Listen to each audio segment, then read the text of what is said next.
మొన్నటి current affairs చివరి ప్రశ్నకు సమాధానం. 3 రాజధానులు ఉన్న దేశమేది? ప్రపంచంలో 3 రాజధానులు ఉన్న ఏకైక దేశం సౌత్ ఆఫ్రికా. 1910లో యూనియన్ ఆఫ్ సౌత్ ఆఫ్రికా ఏర్పడినప్పుడు ఈ కాన్సెప్ట్ ప్రవేశపెట్టారు. ఇందులో భాగంగా ప్రభుత్వ కార్యకలాపాలను 3 భిన్న రాజధానులకు విస్తరించారు. ఎగ్జిక్యూటివ్ క్యాపిటల్ గా ప్రిటోరియా, లెజిస్లేటివ్ క్యాపిటల్ గా కేప్ టౌన్, జ్యుడిషియల్ క్యాపిటల్ గా బ్లోమ్ ఫౌంటైన్ ఉన్నాయి. ఇక మొదటిది స్టేట్ మైనింగ్ రెడీనెస్ ఇండెక్స్ విడుదల చేసిన భారత్. గనుల తవ్వకాల్లో రాష్ట్రాల పనితీరును మెరుగుపరిచేందుకు భారత ప్రభుత్వం తొలిసారిగా భారతదేశ గనుల మైనింగ్ మంత్రిత్వ శాఖ స్టేట్ మైనింగ్ రెడీనెస్ ఇండెక్స్ 2025ను విడుదల చేసింది.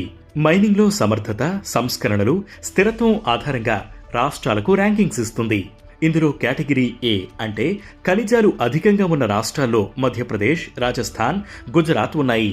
ఇక కేటగిరీ బిలో గోవా, ఉత్తరప్రదేశ్, అస్సాం ఉండగా కేటగిరీ సిలో పంజాబ్, ఉత్తరాఖండ్, త్రిపుర ఉన్నాయి. ఇక రెండవది జపాన్ నూతన ప్రధానిగా సనాయి తకాయిచి. జపాన్ నూతన ప్రధానిగా సనాయి తకాయిచి ఎన్నికయ్యారు. ఆ దేశానికి ప్రధానిగా బాధ్యతలు చేపట్టిన తొలి మహిళగా ఆమె నిలిచారు. 237 ఓట్లతో ఆమె ఎన్నికకు ఆమోదం లభించింది.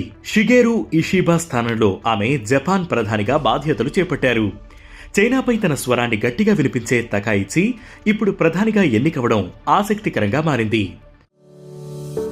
ఇక మూడవది Kapas Kranti cotton mission launch చేసిన కేంద్రం. పత్తి దిగుబడిని పెంచేందుకు కేంద్రం Kapas Kranti cotton mission launch చేసింది. 600 కోట్ల విలువైన ఈ మిషన్ ద్వారా డిజిటల్ టూల్స్, అధిక సాంద్రత కలిగిన తోటల పెంపకం సహా ఆధునిక సాగు విధానాలపై రైతులకు సహకరించి పంట దిగుబడిని పెంచాలని కేంద్రం కృషి చేస్తోంది. ఇక నాలుగవది వి రైస్ లాంచ్ చేసిన నీతి ఆయోగ్.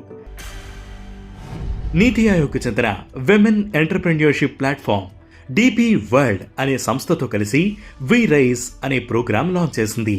వి రైజ్ అంటే women entrepreneurs reimagining inclusive and sustainable enterprises initiative. మహిళల సారథ్యంలో నడిచే 100 ఎంఎస్ఎంఈలను ప్రోత్సహించేందుకు కేంద్రం ఈ కార్యక్రమం చేపట్టింది. ఇక ఐదవది 4 రాష్ట్రాల్లో నోటరీ లిమిట్ పెంచిన కేంద్రం.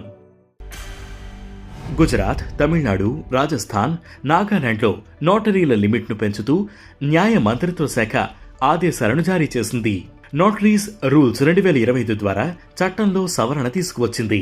ఈ క్రమంలో గుజరాత్లో మాక్సిమం నోటరీ లిమిట్ను 2,900 నుంచి 6,000కు, తమిళనాడుకు 2,500 నుంచి 3,500కు, రాజస్థాన్ లిమిట్ 2,000 నుంచి 3,000కు, నాగాలాండ్లో 200 నుంచి 400కు పెంచింది. ఇక ఈ రోజు కరెంట్ అఫైర్స్ క్వశ్చన్: భూమిపై ఉంటే అతిపెద్ద అక్షాంశం ఏది? ఈ ప్రశ్నకు సమాధానం మీరే కామెంట్ చేయండి.